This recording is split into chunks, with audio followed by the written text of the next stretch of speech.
இனப்பிரச்சினை தான் இலங்கை ஜனநாயகத்தின் கரை. அனுரகுமரவுக்கு விழுந்த அந்த 3/2 பெரும்பான்மை என்பது புரட்சிகரமான பெரும்பான்மை அல்ல. ஊதி பெருப்பிக்கப்பட்ட பலூன் தான் அர்ஜுனா. அந்த தற்போதைய அரசாங்கம் தமிழ் மக்களின் பிரச்சனைகளுக்கு தீர்வை வழங்குமா? என்பிபி தன் தேர்தல் பிரச்சாரங்களில் தமிழ் மக்களுக்கு இதுதான் தீர்வு என்று சொல்லியது. தீர்வை சொல்லி அவர்கள் வாக்கு கேட்கல. தமிழ் தேசிய கட்சிகளுக்கு ஒரு மிக கூர்மையான தண்டனையை கொடுத்திருக்கிறார்கள். இல்ல சீன தூதர் சொல்ல வர செய்தி அரசாங்கத்தோடு சேர்ந்து ஒரு தீர்வுக்கு போறதுக்கு தமிழ் மக்கள் தயார் என்று. இந்தியாவுக்கும் தமிழ் மக்களுக்கும் இடையில் இருக்கக்கூடிய அந்த புவிசார் அருகாமை மற்ற தமிழ்நாடு என்ற விடயங்கள் அங்க சீனாவோட கிடையாது. ஐநாவில கூட பெரிய மாற்றம் ஏற்பட்டால் தெரியல. அந்த கட்சி தானும் தோத்து தமிழ் அரசியலையும் தோற்கடிச்ச ஒரு நிலைமை தான் இன்றைக்கு இருக்குது. வணக்கம் அரசியல் ஆய்வாளர் நீலாந்தன் அவர்களுக்கு வணக்கம். யாழ்களரி வாசகர் அனைவருக்கும் இந்த ஒரு புதிய ஒரு ஆளுமையோடு நாங்கள் சந்திக்கின்றோம். யாழ் மக்கள் தற்போதுள்ள அரசின் மீது நம்பிக்கை வைத்து வாக்களித்ததை அரசியல் ஆய்வாளராக நீங்கள் எவ்வாறு பார்க்கிறீர்கள்? அவர்கள் அரசின் மீது நம்பிக்கை வைத்தார்கள் என்பதை விடவும் வழமையாக அவர்கள் வாக்களித்து வந்த தமிழ் தேசிய கட்சிகள் மீது வெறுப்படைந்து வாக்களித்திருக்கிறார்கள் என்பதுதான் சரி. இந்த முறை தெற்கிலும் வடக்கு கிழக்கிலும் வாக்களிப்பு ஒரு வகையில் வெறுப்பு வாக்குத்தான். தெற்கில் விழுந்த வாக்கு ஒரு மீட்டுக்குடி அரசியலுக்கு எதிரானது. அந்த இதுவரை காலமும் தங்களை ஆண்டு வந்த மீட்டுக்குடி அரசியல் தங்களை கொண்டு போய் பொருட்களுக்கான கியூட நிப்பாட்டிட்டு இதில் வெறுப்பினால் வந்த ஒரு வாக்களிப்பு. வடக்கு கிழக்கை பொறுத்தவரையிலும் தமிழ் மக்கள் தமிழ் தேசிய கட்சிகள் மீது வெறுப்பும் சலிப்பும் அடைந்ததனால் அவ்வாறு வாக்களித்திருக்கிறார்கள். எப்படி என்று சொன்னால் தமிழ் தேசிய கட்சிகளுக்கு கூட ஐக்கியம் இல்லை. கட்சிகள் தங்களோட மோதுது. கட்சிக்குள்ளேயே குழுக்கள் தோன்றி அடிபடுது. உள்ளதில் பெரிய கட்சி தமிழரசு கட்சி. அது தனக்குள்ளேயே பல குழுக்களாக பிரிஞ்சிட்டு இப்போ கிட்டடியில் கூட ஒரு வழக்கு கட்சிக்கேரா போடப்பட்டிருக்கு. கட்சிக்குள் இருப்பவர்களே இன்னொரு பகுதியினரை பார் பெர்மிட் எடுத்தவர் என்று மறைமுகமாக குற்றம் சாட்டுகிறார்கள். ஒரேடியாக போஸ்டரில் உண்டா தோன்றுகிறார்கள். ஆனால் உள்ளுக்குள்ள பிரச்சாரம் செய்யக்க உள்ளூரில் எந்த கட்சிக்காரனுக்கே வாக்களிக்காது என்று சொல்லுகிறார்கள். இந்த அளவுக்கு மோதல்கள் மலிந்து போச்சு. இதெல்லாம் சனத்துக்கு ஒரு செழிப்பாயிற்று. அதாவது தமிழ் தேசிய மக்கள் முன்னணி தான் எல்லாரையும் விடவும் தீவிரமான ஒரு நிலைப்பாட்டை கொண்டவர்கள், தியாகத்துக்கு தயாரானவர்கள் என்ற ஒரு தோற்றத்தை கட்டி எழுப்புது. அதையும் தமிழ் மக்கள் ஏற்றுக்கொள்ளல. அப்போ சங்கு கூட்டணியும் அப்படித்தான். சங்கு கூட்டணி ஒன்றாக சேர்ந்து உழைத்த ஒரு சின்ன விஷயத்தில் நேர்மையாக நடக்கல என்ற அபிப்பிராயம் படித்தவர்கள் மத்தியில் வந்துட்டு இது எல்லாமே சேர்ந்து எல்லாவற்றின் விளைவாகவும் தமிழ் மக்களுக்கு இந்த தமிழ் தேசிய கட்சிகள் மீது ஏற்பட்ட செழிப்பு ஒரு காரணம். இப்போ உண்மையில் தேர்தல் முடிவுகள் என்று வரைக்க எவ்வளவு ஆசனங்கள் என்பதன் அடிப்படையில் தான் நாங்கள் கணக்கு பார்க்கணும். ஆனால் உண்மையான அரசியல் ஆய்வு என்று வரைக்க அந்த ஆசனங்களுக்கு பின்னால் இருக்கக்கூடிய கணிதத்தை பார்க்கணும்.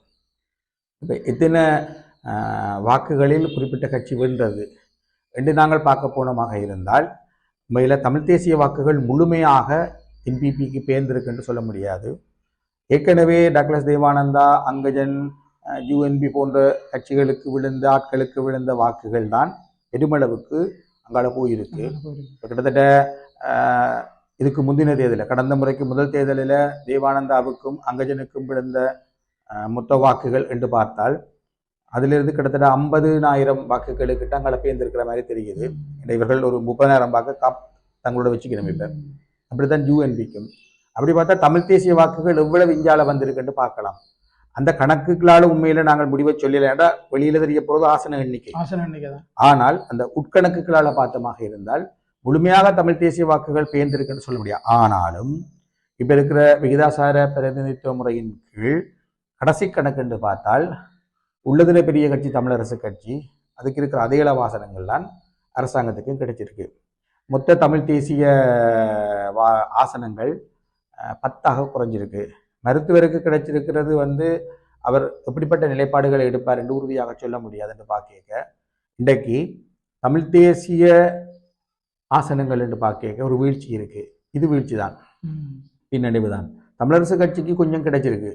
அது போன முறையை விட இந்த முறை கூட கிடைச்சிருக்குன்னு சொல்லலாம். அப்படி அவர்கள் அந்த வெற்றியை அவர்கள் கொண்டாடுவார்களாக இருந்தால் அவர்கள் ஒரு தமிழ் தேசிய கட்சியாக தங்களை அழைத்துக் கொள்ளலாமா என்ற சந்தேகம் பெறும். ஏனென்றால் ஒரு ஒரு தமிழ் தேசிய கட்சியாக தமிழ் தேசிய வாக்கு வங்கி எந்த அளவுக்கு வளர்ந்திருக்கு, தமிழ் தேசிய ஆசனங்கள் எந்த அளவுக்கு கிடைச்சிருக்குன்னு தான் பார்ப்போம்.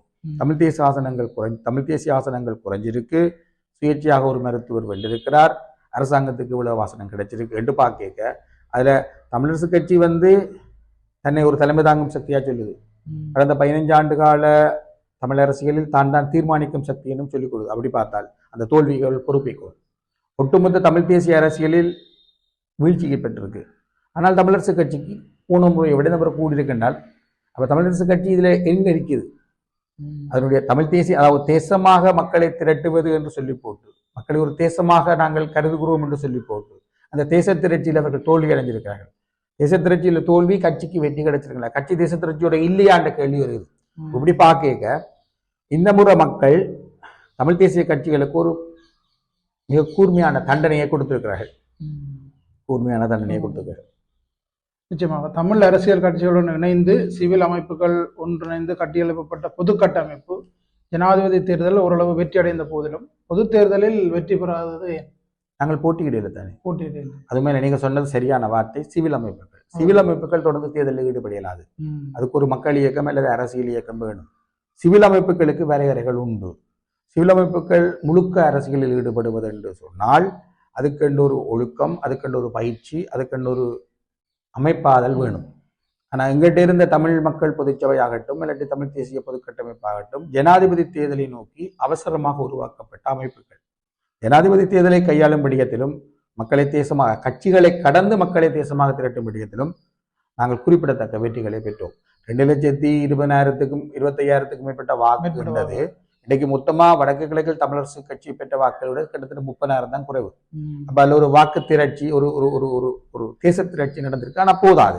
ஆனா அது முழு தோல்வியும் இல்ல, பெரிய வெற்றியும் இல்ல, குறிப்பிடத்தக்க ஒரு வெற்றி. அப்ப அதுல நாங்கள் உருவாக்கிய அந்த தமிழ் பொதுக்கட்டமைப்பு, அதாவது தமிழ் தேசிய பொதுக்கட்டமைப்பு ஏன் அடுத்த கட்டத்துக்கு போயில்ன்றதுக்கு பிரதான காரணம், முதலாவது தமிழ் மக்கள் பொதுச்சபை தேர்தலில் ஈடுபட மாட்டேன்னு சொல்லிட்டு அது ஜனாதிபதி தேர்தலை மட்டும்தான் கையாள்வதாக சொல்லி உருவாக்கப்பட்டது. அப்படின்னால் ஜனாதிபதி தேர்தலை ஒரு ஒரு அரசுடைய தரப்பு ஒரு தேர்தலை அறிவிக்க அரசற்ற தரப்பு எப்படி அந்த தேர்தலை எதிர்கொள்வது என்ற விடயத்தில் நாங்கள் ப்ரோஆக்டிவாக, அதாவது செயல் முனைப்போடு சிந்தித்தோம். அதுக்கு ரியாக்டிவாக ஒரு பதில் வினையாற்றும் அரசியலுக்கு பதிலாக ஒரு செயல் முனைப்போடு எப்படி அரசியலை முன்னெடுப்பது என்றால் முழுவதும் தெரிவு செய்யப்பட்ட 28 தமிழ் நாடாளுமன்ற உறுப்பினர்கள் உண்டு என்று பார்க்க அவர் கேட்கிற எது தமிழ் தரப்பு?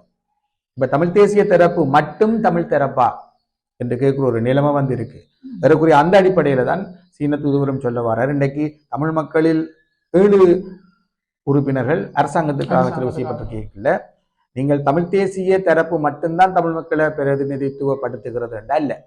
இந்த என்பிபிக்கு வாக்களித்தவர்கள் அப்படி இல்லை என்று சொல்றாரு. ஆனால் ஒன்று முக்கியமான விஷயமா கவனிக்கணும், என்பிபி தன் தேர்தல் பிரச்சாரங்களில் தமிழ் மக்களுக்கு இதுதான் தீர்வு என்று சொல்லியது. தீர்வை சொல்லி அவர்கள் வாக்கு கேட்கல. அவர்களுடைய மேனிஃபெஸ்டோவிலையும் தீர்வு பற்றிய இன்றைக்கு வரையும் தீர்வு பற்றியவர்களிடம் குழப்பமான சமிகைகளான் உண்டு. அவர்கள் தீர்வை தெளிவா சொல்லியல. அவர்கள் ஓரளவுக்கு ரணில் மைத்ரி அரசாங்கத்தில் உருவாக்கப்பட்ட அந்த ஐக்கிய ராஜ்யவின் தொடர்ச்சியாக சிந்திக்கலாம் என்ற ஊகங்கள் உண்டு. ஐக்கிய ராஜ்யவில் இருந்தால் நாங்கள் போகலாம் என்று இப்ப அண்மை காலத்தில் அந்த உரையாடல்கள் போய்கொண்டும் இருக்கு. ஆனா பிரச்சனை என்னென்று சொன்னால், நாங்கள் இப்படி ஒரு தீர்வை தருவோம், இந்த தீர்வுக்காக எங்களுக்கு வாக்களியும் என்று அவர்கள் தமிழ் மக்கள்கிட்ட கேட்கல. தமிழ் மக்கள் அந்த இடத்துல ஒரு வெறுப்பினோடையும் சலிப்போடையும் ஒரு மாற்றத்துக்கும் வாக்களித்தோம். அந்த மாற்றத்தை நாங்கள் ஒரு இனப்பிரச்சனையை தீர்ப்பதற்கான மாற்றம் என்று எடுத்துக்கொள்ள தேவையில்லை. அவர்கள் இனப்பிரச்சனையை தீர்ப்பதற்கு வாக்குத்தாருங்கள் என்று மேண்டேட் கேட்கிறது. எனவே அந்த மேண்டேட் அவர்களுக்கு வழங்கப்படவில்லை. அப்ப சீன தூதுவர் கூறுவது போல அல்ல, இனப்பிரச்சனை தீர்ப்பதற்கான ஒரு மக்களாணை அல்ல. ஆனால் இந்தியாவில வச்சு அனுரகுமாரவும் என்ற உரையில சொல்றார், தமிழ் மக்கள் அப்படி ஒரு மக்களாணையை வழங்கி இருக்கிறார்கள் என்ற பொருள்பட. இதற்கு என்ன வரப்போது என்றால், தமிழ் தேசிய நிலைப்பாடு மட்டுமில்லை, என்பிபிக்கு வாக்களித்த மக்களும் உண்டு. 8 ஆசனங்கள் இருக்கு எங்களுக்கு என்று பார்த்தால் கிட்டத்தட்ட தமிழரசு கட்சிக்கு சமமான ஆசனங்கள். நாங்கள் உங்களுக்கு 2 தான் கூட என்று சொல்ல போயிடும். சொல்லிக்க இப்ப இனப்பிரச்சனைக்கான தீர்வு என்று வரைக்க தமிழ் தேசிய நிலைப்பாட்டை வலியுறுத்தும் கட்சிகள், தமிழ் தேசிய நிலைப்பாட்டை கொண்ட கட்சிகள் வைக்கக்கூடிய அந்த கோரிக்கைகளை பலவீனமாக்கக்கூடிய ஒரு நிலைமை ஒன்று இருக்கு. இந்த பின்னணிக்குள்ள சீன தூதுவர் சொல்ல வர செய்தி அரசாங்கத்தோட சேர்ந்து ஒரு தீர்வுக்கு போறதுக்கு தமிழ் மக்கள் தயார் என்றதை இந்த வாக்களிப்பினால் நாங்கள் விளங்கிக் கொள்றோம் என்று சொல்ல விளங்கிக் கொள்ளபடியால் மக்கள் அரசாங்கத்தோடு சேர்ந்து ஒரு தீர்வுக்கு போறதை நாங்கள் வரவேற்கிறோம் என்றுதான் அவர் சொல்ல வர. அதன் மூலம் தமிழ் மக்களும் அரசாங்கமும் இணைந்து ஒரு தீர்வுக்கு போயிருக்க இந்தியாவுக்கோ ஐநாவுக்கோ இதில் தலையிட இடமில்லை என்ற ஒரு செய்தியை அவர் சொல்ல வர.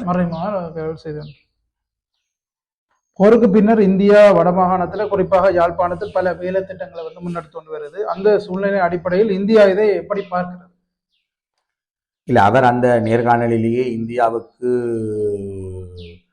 ஆதரவான கருத்துக்கள், இந்தியா ஒரு அயல் நாடு, ஜனாதிபதி இந்தியாவுக்கு போக போறார் என்ற விஷயங்கள் எல்லாமே அவர் சொல்றார். அவர் இந்தியாவுக்கு ஒரு பகை நாடு என்ற அடிப்படையில் இந்த கருத்தை சொல்லல. எப்பவுமே அரசுகள் வெளிப்படையான ஊடக சந்திப்புகள்ல அப்படியெல்லாம் கலைக்கிற வளமை கிடையாது. அப்படி பார்க்க இதுல ஒன்று தெரியுது தெளிவாக என்னென்று சொன்னால், இனப்பிரச்சினை விடயத்தில் அரசாங்கத்தின் நிலைப்பாட்டைத்தான் சீனா பெருமளவுக்கு ஆதரிக்கும். பெருமளவுக்கு என்ற இது அதாவது சீனா எப்பொழுதும் அரசாங்கத்துடன் இருக்கு. தமிழ் மக்கள் சீனாவில் வசிப்பதில்லை. சீனாவில் தமிழ் ஜனத்தொகை கிடையாது. எனவே தமிழ் மக்களுக்கும் சீனாவுக்கும் இடையிலான பிணைப்பு என்று பார்க்கல. அது இந்தியாவுக்கும் தமிழ் மக்களுக்கும் இடையில் இருக்கக்கூடிய அந்த புவிசார் அருகாமை மற்ற தமிழ்நாடு என்ற விடயங்கள் அங்க சீனாவோட கிடையாது.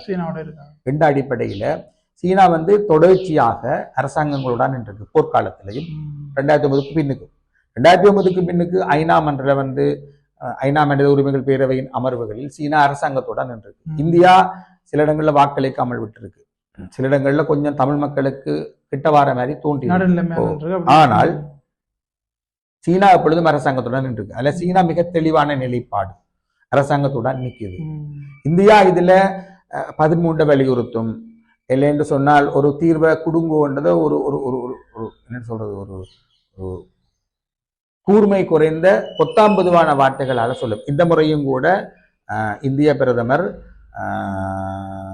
யாப்பை முழுமையாக அமுல்படுத்தணும் என்ற ஒரு விடயத்தை சொல்லுகிறார். வளமையாக 13 பற்றி கதைக்கிறது. இந்த முறை 13க்கான அழுத்தம் 13 என்ற வார்த்தை அவர்கள் பயன்படுத்தவில்லை. 13வது திருத்தத்தை அமுல்படுத்தி முழுமையாண்டு சொல்லாமல் ஜாப்பை முழுமையாக அமல்படுத்தின. அப்ப அதுலேயும் ஒரு 19 வார்த்தையை அவர்கள் பயன்படுத்தினார். ஸ்பெசிபிக்கா 13 சொல்லல. அந்நேரம் மாகாண சபை தேர்தலை நடத்த சொல்லுகிறார்கள். அது இது வேற, ஒரு புதிய யாப்பு வேறும் வேற. ஏன்னா புதிய யாப்பு வரணும் என்ற உரையாடலும் அதுக்கு வருது. ஒரு புதிய யாப்பில் என்ன இருக்கணும் என்ற விடயத்துல அவர்கள் இந்த முறை தெளிவான வார்த்தைகளால் சொல்லாமல் வளமை போல ஒரு 19 வார்த்தைகளால தான் சொல்லி இருக்கிற மாதிரி இருக்கு. அப்படிதான் இருக்குங்க. ஐரோப்பிய ராஜதந்திரிகளும் யாழ்ப்பாணத்துக்கு வருகை தருகின்றனர். இவர்கள் வருகையால் தமிழ் அரசியல் நிலை என்ன என்பதை நீங்கள் பார்க்கிறீங்க? தூதரகங்கள் நெடுக வருகிறது. தூதரங்கள் தூதரங்கள் என்ன நடக்கும்னா, தூதரங்கள்ட தமிழ் அதிகாரிகள் இருப்பார்கள். இவர்கள் இங்கே சில சிவில் சமூகங்களோடு தொடர்பாக இருப்பார்கள். திரும்ப திரும்ப உரையாக்களை அழைப்பார்கள். சில நேரத்தில் ஆங்கில புலமை உள்ள வேறு சில தரப்புகள் அதுல இடையீடு செய்து எங்களையும் அழையுங்கோ, வெவ்வேறு நிலைப்பாடுகளை கொண்டவர்களையும் கேளுங்கோ, காணுங்கோன்னு சொல்லியிருக்க அவர்களையும் அழைப்பார்கள். ஆனாலும் தூதரகத்தில் இருக்கிற தமிழ் அதிகாரி யாரோ, அதாவது தமிழ் மக்களோட தொடர்பு கொள்ளும் அதிகாரி யாரோ, அவரின் தொடர்புகளும் அவருக்கு தெரிஞ்ச ஆக்களும் அவர் தொடர்ச்சியாக யார் யார் அழைக்கிறாரோ அவர்களும் தான் அழைக்கப்படுகிற வளமை இருக்கு. இது ஒன்று. நீங்க தூதரகங்கள் சந்திப்புகளுக்கு போயிருக்க பொதுவாக 2 விதமான 3 விதமான போக்குகளை காணலாம். ஒரு போக்கு அபிவிருத்திக்கு உதவுங்கோ என்று உதவி கேட்கும் போக்கு, அது ஒரு வகையில இறைஞ்சும் போக்கு. 2வது போக்கு தீர்வுக்கு உதவுங்கோ, அதுவும் ஒரு வகை இறைஞ்சும் தான். ஐநாவில் பிரஷர் பண்ணுங்கோ, தீர்வுக்கு உதவுங்கோ என்று கேட்கிற போது. 3வது குறை கூறும் பகுதி. அதாவது எப்பொழுதுமே அரசாங்கத்தின் குறைகளை, அரசாங்கம் பட்ட தவறுகளை சொல்லி சொல்லி சொல்லி சொல்லி அரசாங்கத்தோட நாங்கள் இருக்க முடியாது, அரசாங்கம் இப்படி எல்லாம் பிளவிடுதுன்னு சொல்றது. ஒரு பகுதி எப்பொழுதும் தமிழ் நோக்கு நிலையிலிருந்து தூதரகங்களோடு கடுமையாக நடந்து கொள்வதும் உண்டு. அப்ப இதுக்குள்ள பொதுவான போக்கு ஒன்றில் உதவி கேட்கிறது, எல்லாட்டி குறைகளை பட்டியலிடுவது, எல்லாட்டி எதிர்த்து கதைக்கிறது. இந்த 3 போக்கு தான் இருக்கு. இதுல நீங்கள் எதிர்த்து கதை கேட்க எந்த அளவுக்கு எதிர்த்து கதைக்கிறீங்கள் என்றதை பொறுத்து அப்புறம் அடுத்த முறை உங்களை கூப்பிடுவார்களா மாட்டார்களான்றது முடிவெடுக்கப்படும். ஆனா இதுல பெருமளவுக்கு தமிழ் அந்த தூதரகத்துக்கு இருக்கிற தமிழ் அதிகாரியின் கெப்பாசிட்டி தான் இந்த விஷயத்தை தீர்மானிக்குது. தூதரகத்துக்கு இருக்கிற தமிழ் அதிகாரியினுடைய தொடர்புகளான் இந்த விடயத்தை தீர்மானிக்குது. பெருமளவுக்கு அவர்களால் அழைக்கப்படுற மாதிரி இந்த சந்திப்புகள் எல்லாவற்றிலுமே கடந்த 15 ஆண்டுகளாக இது போன்ற சந்திப்புகள் பலவற்றில் நான் ஈடுபட்டு இருக்கிறேன். இந்த சந்திப்புகளை நாங்களும் தான் சொல்லிக் கொண்டிருக்கிறோம். ஒரு மாற்றமும் நடக்கிறதாக இல்லை. அவர்கள் வாரார்கள், கேட்கிறார்கள், நோட் எடுப்பார்கள். ஆனா இந்த நோட் எல்லாம் தமிழ் மக்களின் அரசியலில் என்ன மாற்றத்தை ஏற்படுத்தி இருக்குது என்று பார்த்தால் கடந்த 15 ஆண்டுகளில் அப்படி பெரிய மாற்றம் ஏற்பட்டதா தெரியல. ஐநாவில கூட பெரிய மாற்றம் ஏற்பட்டதா தெரியல. நிச்சயமா முன்னணி தமிழ் அரசியல் கட்சிகள் தமிழரசு கட்சி தற்பொழுது உள்ளக நெருக்கடியை எதிர்கொண்டுள்ளது. அதன் மூலம் மக்களுடைய விருப்பம் அதில் குறைந்திருக்கு. கடந்த தேர்தலில் அதை பார்க்க முடியுது. இது சம்பந்தமாக நான் இது ஏற்கனவே உள்ளதுல பெரிய கட்சி அது. அந்த கட்சி இப்படி தனக்குள்ள தானே அடிபடைக்க அந்த கட்சியில அந்த பார்ப்பமின் பற்றிய விஷயம் கட்சிக்காரருக்கு எதிராக கட்சிக்காரர் சொல்றதா. கடந்த ஆண்டு என்பது தமிழரசு கட்சியை பொறுத்தவரையிலும் தோல்விகரமான ஆண்டு. நீதிமன்றத்தில் கட்சி நிறுத்தப்பட்ட ஒரு ஆண்டு. அந்த கட்சி ஒரு பெரிய கட்சி உள்ளதுல இன்றைக்கும் அதுக்கு தான் கூட ஆசனம் தனி கட்சியாக. ஆனா அந்த கட்சி ஒரு முன்னணி தமிழ் அரசியல் கட்சிகள் தமிழரசு கட்சி தற்பொழுது உள்ளக நெருக்கடியை எதிர்கொண்டுள்ளது. அதன் மூலம் மக்களுடைய விருப்பம் அதில் குறைந்திருக்கு. கடந்த தேர்தலில் அதை பார்க்க முடியுது. இது சம்பந்தமாக நான் இது ஏற்கனவே உள்ளதுல பெரிய கட்சி அது. அந்த கட்சி இப்படி தனக்குள்ள தானே அடிபடைக்க அந்த கட்சியில அந்த பார்ப்பமின் பற்றிய விஷயம் கட்சிக்காரருக்கு எதிராக கட்சிக்காரர் சொல்றதா. கடந்த ஆண்டு என்பது தமிழரசு கட்சியை பொறுத்தவரையிலும் தோல்விகரமான ஆண்டு. நீதிமன்றத்தில் கட்சி நிறுத்தப்பட்ட ஒரு ஆண்டு. அந்த கட்சி ஒரு பெரிய கட்சி உள்ளதுல இன்றைக்கும் அதுக்கு தான் கூட ஆசனம் தனி கட்சியாக. ஆனா அந்த கட்சி ஒரு முன்னுதாரணமான கட்சியாக இல்லை. தமிழ் தேசிய அரசியல் என்பது தேசத்தை திரட்டும் அரசியல் தான். ஒரு தமிழ் தேசிய அரசியல் மட்டுமல்ல, தேசியவாத அரசியல் என்பது உலகம் முழுவதுமே அந்த தேசம் என்று எதை கருதுகிறார்கள் அந்த தேசத்தை திரட்டும் ஒரு அரசியல் தான். அந்த தேசத்தை அவர்கள் மதத்தின் அடிப்படையில் திரட்டுவதுண்டு, இனத்தின் அடிப்படையில் திரட்டலாம், மொழியின் அடிப்படையில் திரட்டலாம், அல்லது ஒரு பொது எதிரிக்கு எதிராக திரட்டலாம். இப்படி பல்வேறு காரணங்களினாலும் தேசத்தின் திரட்சியை பாதுகாப்பதும் தேசத்தை திரட்டுவதும் தான் உலகம் முழுவதிலுமே தேசியவாத அரசியலாக இருக்கு. அப்படி பார்க்க தமிழரசு கட்சியினுடைய தேசியவாத அரசியல் என்பது இலங்கை இனப்பிரச்சனையின் பின்னணியில் வச்சு பார்க்க தேசத்தை திரட்டுவது. ஆனா தேசத்தை திரட்டும் விதத்தில் அந்த விஷயத்துல அந்த கட்சி தோல்வி அடைஞ்சது. எப்படின்னு சொன்னால் தமிழ் தேசிய கூட்டமைப்பு சம்பந்தரின் தலைமைக்கு கீழே இருக்க 22 ஆசனம் இன்றைக்கு 10 ஆசனம் குறைஞ்சிட்டு 15 வருஷத்துல. அப்படி பார்க்க அதுவே ஒரு வீழ்ச்சி. அப்ப ஒரு தன் கையில கிடைச்ச ஒரு ஐக்கியத்தை பாதுகாக்க முடியாத தலைவராகத்தான் அவர் இறந்தார். ஒரு தோல்வியிட்ட தலைவராகத்தான் அவர் இறந்தார். இது ஒன்று. தன் கட்சியையும் பாதுகாக்க முடியாத ஒரு தலைவராகத்தான் அவர் இறந்திருக்கார். எப்படி என்று சொன்னால் அவர் கட்சியே இன்றைக்கு ஒரு ஐக்கியம் இல்லாத கட்டமைப்பாக இருக்கு. ஆளுக்கால் அடிபடுகிற ஒரு கட்டமைப்பாக இருக்கு. கடைசியாக வவுனியாவில் போன 14ஆம் தேதி நடந்த மத்திய செயற்குழு கூட்டம் அதை நிரூபிக்குது. என்றேக்க அந்த கட்சி தானும் தோத்து தமிழ் அரசியலையும் தோற்கடிச்ச ஒரு நிலைமை தான் இன்றைக்கு இருக்குது. தற்போதைய அரசாங்கம் தமிழ் மக்களின் பிரச்சனைகளுக்கு தீர்வை வழங்குமா அல்லது முன்னே அரசாங்கம் போன்று புறக்கணிக்கும்? இல்லை, அவர்கள் முழு இளைஞர்களும் என்ற ஒரு ஒரு தொனியில கதைக்கணும். இந்தியாவிலேயும் அனுராப்பிட்டுத்தான் கதைச்சிருக்காரு. முழு இளைஞர் நாங்கள் அந்த அவர்களுக்கு வாக்களித்த அந்த தொகுதியை வச்சுக்கொண்டு இப்பொழுது இளைஞர்கள் என்று தமிழர்கள் சிந்திக்கிறார்கள் என்ற ஒரு பொருள்பட அவர்கள் சொல்ல. ஆனால் அனுரகுமரவுக்கு விழுந்த அந்த 3/2 பெரும்பான்மை என்பது புரட்சிகரமான பெரும்பான்மை அல்ல. புரட்சிகரமான பெரும்பான்மை என்ற என்னன்னு சொன்னால் நாங்கள் இனப்பிரச்சனையை தீர்க்க போறோம், தமிழ் மக்களுக்கு ஒரு சமஷ்டியை கொடுக்க போறோம், சரிதானே, நாங்கள் தமிழ் மக்களோடு உண்டாக வாழணும், தமிழ் மக்களின் பயங்களை நீக்கணும், இறந்த காலத்துக்கு பொறுப்பு கூறணும், இறந்த காலத்தில் நடந்த குற்றங்களுக்கு நாங்கள் பொறுப்பு கூறணும் என்றெல்லாம் சொல்லி வாக்கு கேட்கல என்று சொல்லி. அப்ப அந்த அந்த 3/2 பெரும்பான்மை எங்கே இருந்து வருது என்று சொன்னால் குறிப்பாக கோத்தபாயாவின் மீதான வெறுப்பும் இந்த மேட்டுக்குடி அரசியல் மீதான வெறுப்பும். பொருளாதார நெருக்கடி இங்கே ஒரு பிரச்சனை இருக்கு. பொருளாதார நெருக்கடி என்பது கோத்தபாயாவின் தவறால மட்டும் வரையல, அல்லது ரணிலின் தவறால மட்டும் அது வரையல, அல்லது அதுக்கு முடிக்க இந்த மஹிந்தவன் தவறால மட்டும் வரையல. பொருளாதார நெருக்கடி என்பது இனப்பிரச்சனையின் விளைவு. பொருளாதார நெருக்கடிக்கு அடிப்படை காரணம் இனப்பிரச்சனை தான். இந்த தலைவர்களின் ஊழல்கள் அல்ல. ஊழல் எங்கிருந்து வருது? எல்லா ஊழலையும் செய்து போட்டு இனத்துல கொண்டே போடலாம், இன முரண்பாட்டை காட்டிவிட்ட தப்பலாம். அப்ப இனப்பிரச்சினை தான் இலங்கை ஜனநாயகத்தின் கரை.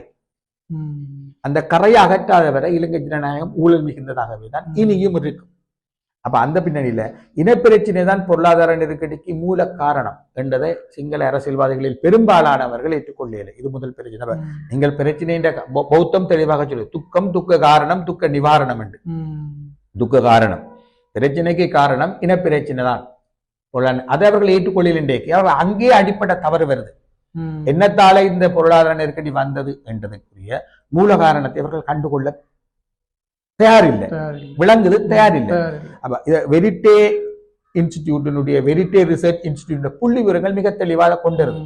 ஆனா அங்க அந்த இன்ஸ்டிடியூட் கூட தெளிவாக இனப்பிரச்சனையின் விளைவாகத்தான் பொருளாதார நெருக்கடி வந்தது என்றத சிங்கள புத்திஜீவிகளும் அந்த இடத்துல தெளிவாக சொல்லியல, தமிழ் புத்திஜீவிகள் சொல்லுகிறார்கள். அப்ப இந்த பின்னணிக்குள்ள இனப்பிரச்சினை என்பது இனப்பிரச்சனையின் விளைவுதான் பொருளாதார நெருக்கடி. பொருளாதார நெருக்கடியின் விளைவுதான் இன்றைக்கு வரை நாங்கள் பார்க்கிற அரசாங்கங்கள் உண்ட விளங்கணும். பொருளாதார நெருக்கடி வந்த லத்தீன் அமெரிக்க நாடுகளிலும் சரி, ஏனைய நாடுகளிலும் சரி, கிட்டத்தட்ட 3 அல்லது 4 ஆண்டு கால பகுதிக்குள் 4-5 அரசாங்கம் வந்திருக்கு, 4-5 நிதியமைச்சர்கள் வந்திருக்காங்க. அர்ஜென்டினா உட்பட பெரும்பாலான நாடுகளில் இதுதான் உதாரணம். இப்ப இலங்கையிலையும் இந்த மாற்றத்தை அந்த உலக அனுபவத்தின் அடிப்படை வச்சு பார்க்கணும். இது உண்டு. சிங்கள மக்கள் 69 லட்சம் வாக்குகளை கொடுத்து கோத்தபாயாவை கொண்டறினோம். 22 மாசத்துல துலத்தினம். பிறகு நாடாளுமன்றத்துல அது ஒரு வகையில் கோத்தபாயவின் ஆட்கள் தான் ரணிலேவை கொண்டறியணும். பிறகு ரணிலையும் இந்த மக்கள் தோற்கடிச்சு இப்ப அனுரவை கொண்டு அனுரவுக்கு இந்த மக்கள் வாக்களிச்சது வேண்டது இனப்பிரச்சனை தீர்க்கிறதுக்கு அல்ல. இந்த வாக்கு சமஷ்டிக்கு விழுந்த வாக்கும் அல்ல. இந்த வாக்கு மேட்டுக்குடி அரசியலின் மீது வந்த வெறுப்பினால் வந்த வாக்கு. அப்ப இது உண்மையில அறகலிய என்று அழைக்கப்படுகின்ற தன்னெழுச்சி போராட்டங்களில் ஜேவிபி மட்டும் நிற்கிற. ஜேவிபி ஒரு வகையில அந்த இதயத்துக்கு கொஞ்சம் வெளியில நின்ற ஒரு கட்டமைப்பு தான். அந்த இதயமாக நின்ற கட்டமைப்புகள் இணைந்து குடை சின்னத்தின் கீழ் போட்டியிட்டன. அவற்றுக்கு ஜனாதிபதி தேர்தலில் கிடைச்ச வாக்கு 11,000 சொச்சம். 11,000 சொச்சம். ஆனால் ஜேவிபிக்கு கிடைச்சது 42% வாக்கு. அதாவது அறகலியவின் இதயமாக இருந்தவர்களுக்கு சிங்கள மக்கள் வாக்களிக்கல. அந்த அறகலியவின் வெற்றிகளை அடுத்த கட்டத்துக்கு தேர்தலுக்கு மொழிபெயர்க்கக்கூடிய சக்தியோடையும் அதுக்குரிய உத்திகளோடும் இருந்த ஜேவிபிக்கு தான் வெற்றி கிடைச்சிருக்கு. சிங்கள மக்கள் தங்களுக்காக உண்மையாக போராடிய அந்த குளிருக்குள்ளையும் பனிக்குள்ளையும் வெயிலுக்குள்ளையும் மழைக்குள்ளையும் என்று போராடியவர்களுக்கு 11,000 வாக்குகளை கொடுக்கிறார்கள். 42% வாக்குகளையும். அப்ப இந்த இதுலயே தெளிவின்மை ஒன்று இருக்கு, குழப்பம் ஒன்று இருக்கு பாருங்க. அப்ப அந்த பின்னணிக்குள்ள பார்த்தோம் என்றால் ஜேவிபிக்கு கிடைச்ச வாக்குகள் புரட்சிகரமானவை அல்ல. அதாவது பழமையான சிங்கள பௌத்த வாக்காளர்களின் மனதில் புரட்சிகரமான மாற்றம் ஏற்பட்டு விட்டது. அவர்கள் மகாவம்ச மனோநிலைக்கு வெளியே வந்து விட்டார்கள். பௌத்தத்துக்கு கான்ஸ்டிடியூஷன்ல கொடுத்திருக்கிற முதன்மையை அவர்கள் கைவிட தயார். இனங்களுக்கு இடையில எல்லா இனங்களையும் சமமாக, அதாவது இலங்கை தீவில் 1க்கு மேற்பட்ட தேசிய இனங்களும் தேசங்களும் உண்டு. இந்த தேசிய இனங்களுக்கு இடையிலான ஒரு கூட்டாட்சியை நாங்கள் உருவாக்கணும் என்ற புரட்சிகரமான சிந்தனை மாற்றம் சிங்கள வாக்காளர்கள் மத்தியில் ஏற்பட்டதன் காரணமாகத்தான் ஜேவிபிக்கு 3/2 பெரும்பான்மை கிடைத்தது என்பதல்ல. அது கொத்தபாயா உட்பட சிங்கள மேட்டுக்குடி மீது வந்த கோபத்தின் விளைவாக வந்த வெறுப்பு வாக்கு. இந்த வாக்கு புரட்சிகர எங்களுக்கு, அதாவது ஜேவிபி பெற்ற அந்த வாக்கு புரட்சிகரமான ஒரு வாக்காக இருக்குமாக இருந்தால் இனப்பிரச்சனை அவர்கள் தீர்க்கலாம் என்று பார்க்கலாம். இது அப்படி இல்லை. இந்த வாக்கு ஒரு வெறுப்பினாலேயும் மாற்றத்துக்காகவும் விழுந்த வாக்கு மட்டுமல்ல. இது போன்று பொருளாதார நெருக்கடிகள் வந்த வேற நாடுகளிலும் இப்படித்தான் பக்கம் அடுத்தடுத்து ஆட்சிகள் மாறி இருக்கு, நிதியமைச்சர்கள் மாறி இருக்கிறார்கள். எனவே எல்லாத்தையும் அந்த அனுபவத்தின் பின்னணியில வச்சு பார்ப்போமாக இருந்தால் சிங்கள மக்கள் இனப்பிரச்சனை தீர்ப்பதற்கான ஒரு ஆணையை இவர்களுக்கு வழங்கியதாக எடுத்துக்கொள்ள முடியாது. அந்த அடிப்படையில பார்த்தோம் என்றால் இது ஒரு அதாவது ஜேவிபி இப்ப எடுத்திருக்கிற இந்த பெரும்பான்மை புரட்சிகரமானது அல்ல. இந்த 3/2 பெரும்பான்மை மகாவம்ச மனோநிலையில் இருந்து வெளிவந்து கிடைச்ச ஒரு பெரும்பான்மை அல்ல. நீங்க மகாவம்ச மனோநிலைக்கு இருக்கும் மட்டும் இனப்பிரச்சனை தீர்க்கிறார். மாகாண சபை பிரதேச சபை தேர்தலுக்கு தமிழ் அரசியல் கட்சிகள் எவ்வாறு தங்களை முன்னிறுத்த வேண்டும், ஏன் தோற்றம் என்றதிலிருந்து கற்றுக்கொள்வோம். எப்படி ஒரு சுயேட்சை உறுப்பினராக அந்த மருத்துவர் வர முடிஞ்சது என்றதை கற்றுக்கொள்வோம். அந்த மருத்துவருக்கு ஏன் தமிழ் மக்கள் வாக்களித்தார்கள், அந்த மருத்துவரை குறை சொல்லி அவர் மீது உள்ள விமர்சனங்களை கூட்டி கட்டுவதல்ல இதுக்கு தீர்வு. செய்ய வேண்டியது என்னென்று சொன்னால் அந்த மருத்துவருக்கு ஏன் தமிழ் மக்கள் வாக்களித்தார்கள். தமிழ் மக்கள் தங்களோட சின்ன சின்ன பிரச்சனைகளை ஒருவரும் கதைக்கிறீர்கள் என்று கருதுகிறார்கள். மருத்துவத்துறையில் தனியார் மயமாதலின் விளைவாக பாதிக்கப்படும் ஒரு பெரிய மக்கள் தொகை வந்துட்டு அரசு அலுவலகங்களில் தாங்கள் அவமதிக்கப்படுவதாக தமிழ் குடிமக்கள் நம்புகிறார்கள். அரசு உயர் அதிகாரிகள் மீது அவர்களுக்கு நியாயமான கேள்விகள் உண்டு. அப்ப இது எல்லாத்தையுமே பிரதிபலிக்க ஒருத்தர் வேணும் என்றவர்கள் நம்புகிறார்கள். அர்ஜுனா இவை எல்லாவற்றையும் பிரதிபலிக்கிறான்னு நான் சொல்ல வரையில. ஆனால் தமிழ் மக்களுக்கு அப்படி ஒரு தேவை வந்துட்டு தமிழ் தேசிய கட்சிகள் இன முரண்பாட்டை பேசிய அளவுக்கும் இன முரண்பாட்டுக்கு காரணமான சிங்கள பௌத்த அரசு கட்டமைப்புக்கு எதிராக போராடிய அளவுக்கு தங்கள் உள்ளுக்குள் சமூகத்துக்குள் தொடர்ச்சியாக அரச அலுவலகங்களிலேயும் பொது இடங்களிலேயும் நடக்கக்கூடிய சாதாரண மக்களுக்கு நடக்கக்கூடிய அவமதிப்புகள் பாதிப்புகள் தொடர்பாக கதைக்காமட்டினோம். இதன் விளைவுதான் இந்த மக்கள் இப்படி வாக்களிச்சது. அப்போ ஒன்று தமிழ் தேசிய கட்சிகள் மீது பெற்ற வெறுப்பு, ரெண்டு இந்த இந்த கட்சிகள் தங்களோட குட்டி குட்டி பிரச்சனைகளை கதைக்காம இப்போ இனப்பிரச்சனையை கதைக்குது என்று கருதியமை, மூன்று இந்த யூடியூப் உட்பட சமூக வலைத்தளங்களின் பெருக்கம். இந்த சமூக வலைத்தளங்களின் பெருக்கமானது எப்பொழுதும் நேரலையில் நிற்பவரை, எப்பொழுதும் ட்ரெண்டாக இருப்பவரை திரும்ப திரும்ப திரும்ப ஊதி பெருப்பி சமூக வலைத்தள ஊடக சூழலுக்குள் யூடியூப் சூழலுக்குள் ஊதி பெருப்பிக்கப்பட்ட பலூன் தான் அர்ஜுனா. இன்றைக்கு தமிழ் மக்கள் அவருக்கு ஏன் வாக்களித்தார்கள் என்றதுக்கு நாங்கள் முதல் விட காணணும். இந்த காரணம் நான் சொன்ன காரணங்களால் தமிழ் மக்கள் வாக்களித்தார்கள். அதே மாதிரி தமிழ் மக்கள் ஏன் என்பிபிக்கு அப்படி ஒரு வெற்றியை கொடுத்தார்கள் என்றும் பார்க்கணும். இதுகளிலிருந்து கற்றுக்கொள்வார்களாக இருந்தால் தமிழ் கட்சிகள் எனக்கு கற்று தேவையில்லை. மிக எளிமையான விஷயம் நான் முன்னுக்கு சொன்னதான், தேசியவாத அரசியல் என்பது தமிழ் மக்களை ஒரு தேசமாக திரட்டுவது. நாங்கள் 15 வருஷமா தமிழ் மக்களையும் தேசமா திரட்டியல, கட்சிகளையும் திரட்டியல என்றதுதான் கடைசியா வந்த தேர்தல் முடிவு. எனவே இந்த இடத்தில் தமிழ் மக்களை ஒரு தேசமாக திரட்டுவதற்கு, கட்சி கடந்து தேசமாக திரட்டுவதற்கு இவர்கள் முயற்சிக்கணும். இதுல கடந்த நாடாளுமன்ற தேர்தலின் போது தமிழ் மக்கள் இந்த கட்சிகளுக்கு கொடுத்த செய்தி மிக தெளிவானது. தேசத்தை திரட்டவில்லை என்றால் கட்சிகளையும் திரட்ட முடியாது. எனவே தேசத்தை திரட்டுவது என்பது கட்சிகளை திரட்டுவதற்கு முதல் தேசத்தை திரட்டினால்தான் அடுத்த தேர்தலையும் சொல்லலாம். இல்லை என்றால் அர்ஜுனாக்கள் பெருகுவார்கள், என்பிபிக்கும் ஆதரவு கூடிய. இறுதியாக அரசியல் ஆய்வாளர் என்ற வகையில் தமிழ் மக்கள் பிரச்சனைக்கான தீர்வை எவ்வாறு பார்க்கிறீங்க? தமிழ் தேசிய வரலாற்றிலும் சரி, இலங்கை தீவின் இனப்பிரச்சினை வரலாற்றிலும் சரி, கிட்டத்தட்ட 6-7 தசாப்தங்களுக்கு மேலாக தமிழ் மக்கள் மத்தியில் இருந்து அதிகளவு தீர்வு முன்மொழிவுகள் வைக்கப்பட்ட ஒரு காலகட்டம் 2015ஆம் ஆண்டிலிருந்து 2021 வரையான காலகட்டம். இந்த 6 ஆண்டு கால பகுதிக்குள் முதலில் ரணில் மைத்திரி அரசாங்கம் நிலைமாறு கால நீதி பொறிமுறையின் கீழ் கட்டமைப்பு மாற்றங்களை செய்தல் என்ற அடிப்படையில் ஒரு புதிய யாப்பை உருவாக்குவதற்காக நாடாளுமன்றத்தை சாசன பேரவையாக மாற்றியது. அதன் கீழ் புதிய யாப்பை உருவாக்குவதற்கான குழுக்கள் உருவாக்கப்பட்டு அந்த குழுக்களில் தமிழ் தேசிய கூட்டமைப்பு பங்காளியாக இருந்தது. அனிருகுமாரவும் பங்காளி. இவர்கள் இருந்து தமிழ் மக்களிடம், கட்சிகளிடம் தீர்வு முன்மொழிவுகளை கேட்ட பொழுது தமிழரசு கட்சி அரசாங்கத்தோட சேர்ந்து எக்கியார் ஆட்சியை என்று ஒரு லேபிள் இல்லாத சமஷ்டி எனவே சொல்லினோம். அதுல எனக்கு கேள்விகள் உண்டு. ஒரு சமஷ்டியை கேட்டார்கள், லேபிள் இல்லாத சமஷ்டி. ஏன்னா அது ஒற்றையாட்சி தான் என்பதற்கு பொருத்தமான உதாரணங்களை கஜேந்திரகுமார் முன்வைக்கிறார். அவருடைய தர்க்கம் சரி என்றுதான் நானும் கருதுகிறேன்.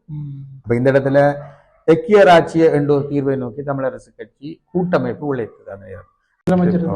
அப்ப தமிழ் மக்கள் பேரவைக்குள் தமிழ் தேசிய கூட்டமைப்புக்குள் இருந்த கட்சிகளும் இருந்தன. அப்ப இந்த கட்சிகள் ஒரு பக்கம் அரசாங்கத்தோடு சேர்ந்து எக்கியராட்சி என்ற தீர்வை நோக்கி உழைச்சிருந்தாலும் கூட அவர்கள் இன்னொரு பக்கம் தமிழ் மக்கள் பேரவையின் தீர்வு முன்மொழிவுக்குள்ளும் உழைத்திருக்கிறார்கள். அப்ப தமிழ் மக்கள் பேரவை ஒரு தீர்வு முன்மொழிவை வச்சது.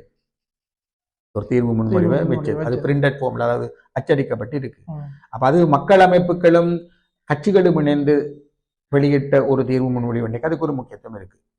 மூன்றாவது விக்னேஸ்வரனுடைய கட்சி ஒரு தீர்வு முன்மொழிவை வச்சது, அது கன்ஃபெடரேஷன். 4வது மாகாண சபை, வடமாகாண சபை ஒரு தீர்வு முன்மொழிவு வச்சது, அதுவும் ஃபெடரல் தான், சமஷ்டி. அது ஒரு மாகாண சபை, அதாவது ஒரு வடக்கு பகுதி மக்களினுடைய ஆணையை பெற்ற ஒரு சட்டமன்றம் நிறைவேற்றிய தீர்மானம் என்று ஒரு தீர்மானம். இதை விட புலம்பெயர்ந்த தமிழ் அமைப்புகள் தீர்வு முன்மொழிவுகளை வைத்தன, முஸ்லிம் மற்றும் மலையக அமைப்புகள் தீர்வு முன்மொழிவுகளை வைத்தன என்று பார்த்தால் 2015 2021 இதுல 2018ஆம் ஆண்டு அந்த யாப்புச்சதி புரட்சியோட இந்த முன்மொழிவுகள் எல்லா ஒரு வகையில் முடிவுக்கு வருது. திருப்பி கோத்தபாய தன்னாட்சி காலத்தில் தன்னுடைய ஒரு நிபுணர் குழுவை நியமித்தார். அதுவும் யாப்பு தொடர்பான முன்மொழிவுகளை கேட்குது. அதுக்கும் இந்த கட்சிகள் முன்மொழிவை வைக்குது என்றால் அந்த 6 ஆண்டு காலம் இலங்கை தீவின் நவீன வரலாற்றில் தமிழ் மக்கள் அதிக அளவு தீர்வு முன்மொழிவுகளை வச்ச ஒரு காலம். எனவே ஏற்கனவே தீர்வு முன்மொழிவுகள் இருக்கு. இப்ப நீங்க கேட்ட கேள்விக்கின்ற விடைக்கு வாரம் இதயத்துக்கு வாரம் என்னென்றால் அந்த எல்லா தீர்வு முன்மொழிவுகளுமே சமஷ்டி பண்புடையவை. இலங்கை தீவில் ஒற்றையாட்சி கட்டமைப்பை உடைத்து ஒரு கூட்டாட்சி கட்டமைப்பு ஒன்றை உறுதிப்படுத்தும் புதிய யாப்பு உருவாக்கப்பட வேண்டும். ஒரு கூட்டாட்சியை கேட்கும் முன்மொழிவுகள் தான் அவை. அதுல ஒன்று கூட ஒற்றையாட்சிக்கு வழியில இல்லை. இப்ப ஐக்கியராட்சி தொடர்பாக விமர்சனங்கள் உண்டு. அதுவும் கூட ஒரு டிராப்ட் தான். அது இடைக்கால வரைவுக்கு வரைக்கே குழப்பப்படுகிறது. இப்ப திருப்பி 100 அதை எடுக்கலாம். ஆனா பிரச்சனை என்றால் தமிழ் மக்கள் அதிக முன்மொழிவுகளை வச்ச காலம் அந்த 6 ஆண்டு. அந்த 6 ஆண்டு காலத்தில் தமிழ் மக்கள் பெருமளவு வெவ்வேறு வகையான முன்மொழிவுகளை வைத்திருந்தாலும் இந்த எல்லா முன்மொழிவும் ஒரே பண்புடையவை என்னவென்றால் சமஷ்டி பண்புடையவை. எனவே தமிழ் மக்கள் தங்களுக்கு என்ன தேவை என்பதை தெளிவாக சொல்லிட்டார்கள். இது ஒரு குற்றச்சாட்டை தூதரகங்கள் திரும்ப சொல்றது என்ன, ஒரு எப்படி நாங்க கதைக்கு ஒரு தூதரகம் ஒரு ஐரோப்பிய ஒன்றியம் நினைக்கிறேன் சொன்னார்கள், இந்த எல்லா தீர்வு முன்மொழிவையும் ஒரு டேபிள்ல எல்லாரும் முண்டா சேர்ந்து வச்சிருக்கலாம். அது சரி, அது சரி. அப்படி செய்திருந்தால் அது இன்னும் ஒரு பலமாக இருந்திருக்கும் என்றது உண்மை.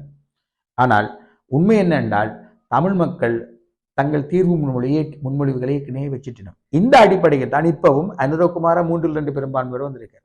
இது ஒரு யாப்பை மாற்ற தேவையான அடிப்படை முன் நிபந்தனை ஒன்றை நிறைவேற்றும். அடுத்தது பிறகு ஒரு பொதுஜன வாக்கெடுப்புக்கு போகணும், ரெஃபரண்டத்துக்கு. அதுக்கெல்லாம் இந்த அரசாங்கம் தயாரா எனக்கு தெரியாது, நடக்கிற காரியமோ தெரியாது.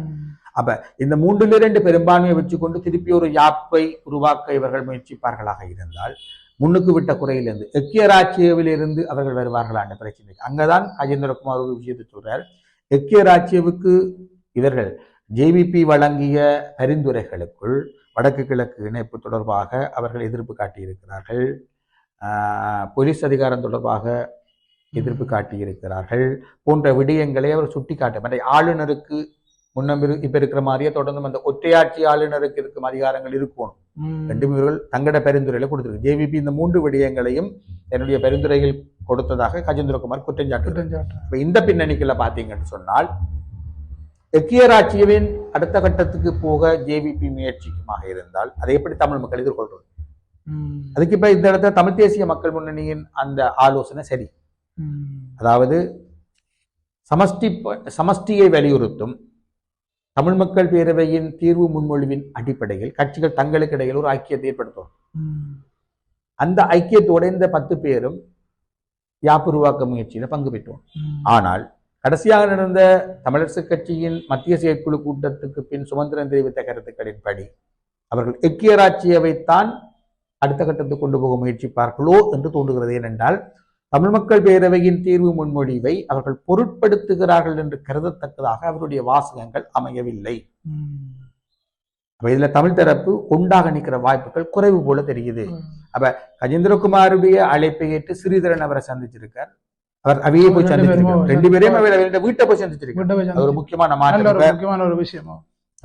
தமிழ் தேசிய மக்கள் முன்னணி தான் தமிழ் தேசிய பரப்பில் தன் எதிரிகள் மீது வெறுப்பு பிரச்சாரத்தை ஆர்கனைஸ்டா முன்னெடுக்கிற ஒரு கட்சி. அதுக்கண்டே ஆட்களை வச்சு தங்களை எதிர்க்கிறவர்கள் மீது அவதூறுகளை அள்ளி வீசுவார்கள். ஒரு வகையில அந்த தேச திரட்சிக்கு அது எதிர்ப்பு, தேச திரட்சிக்கு அது எதிரானது. அப்ப இந்த கட்சி தான் எப்பொழுதும் தன்னுடைய அரசியல் எதிரிகளையும் தன்னை விமர்சிப்பவர்களை மிக மோசமாக கீழ்த்தரமாக சிறுமைப்படுத்தி கீழ்மைப்படுத்தி விமர்சித்து வந்த கட்சி. ஆனால் இந்த தேர்தல் முடிவுகளில் இருந்து அவர்கள் கற்றிருப்பார்களாக இருந்தால் நாங்கள் அதை வரவேற்கிறோம். அவர்கள் தேர்தல் முடிவுகளில் இருந்து கற்றுக்கொண்டதன் அடிப்படையில் தான் இப்படி தமிழ் மக்கள் பேரவையின் முன்மொழிவின் அடிப்படையில் தீர்வு முயற்சிகளுக்கான ஒரு ஐக்கியத்தை ஏற்படுத்தணும் என்று கேட்டிருப்பார்களாக இருந்தால் அதை நாங்கள் கட்டாயம் வரவேற்கணும். இதுல இருந்த காலத்தை கதைச்சு கொண்டு நீதான் பிடிச்சி எதை பிடிச்சி அன்னி கதைக்க இயலாது. ஏன்னா நாங்கள் தேசமாக நாடாளுமன்றத்தில் மெலிஞ்சு போயிருக்கோம். ஆனபடியால் இந்த இடத்துல துணை வெளிவிவகார அமைச்சர் அருண் கேமச்சந்திர சொல்றார், எது தமிழ் தரப்பட்டு கேட்கிற நிலைமையோடு. எனவே இந்த இடத்தில் கஜேந்திரகுமாரின் அந்த யோசனை சரி. ஆனால் இதுக்கு தமிழரசு கட்சி எப்படி பதிலினை ஆற்றும் என்று பார்ப்போம். இல்ல ஸ்ரீதரன் அணி கஜேந்திரகுமாரோடு சில நேரம் சாதகமாக செயலாற்ற முடியும். ஆனால் கட்சியின் முடிவு என்று வரையில ஸ்ரீதரன் என்ன முடிவை எடுப்பார் என்றதை பொறுத்திருந்தான் பார்ப்போம். ஆனால் இவர்கள் ஐக்கியப்பட்டு முடிவெடுக்கலை என்று சொன்னால் இப்ப அதுக்காக அரசாங்கம் ஒரு தீர்வு முயற்சியில முழுமையா ஓடும் என்று நான் கருதுகிறேன். அதுக்குரிய வாய்ப்புகள் இன்னும் வரையில. ஆனாலும் அரசாங்கம் அப்படி ஒரு முயற்சியில இறங்கும் பொழுது தமிழ் தரப்பு அதை ஐக்கியமாக அணுகுவது சரி. இந்த இடத்தில் கஜேந்திரகுமார் இடத்திற்கு நகர்வும் சரி. உங்களுடைய பொன்னான நேரத்தை யாழ்களரி நேயர்களுக்காக தந்ததுக்காக உண்மையிலேயே எங்களுடைய அரசியல் ஆய்வாளர் நிலாந்தன் அவர்களுக்கு உங்களுடைய நன்றிகளை தெரிவித்துக் கொள்கிறோம். யாழ்களரி நேயர்களுக்கும் என்னுடைய நன்றியும் மகிழ்ச்சியும்.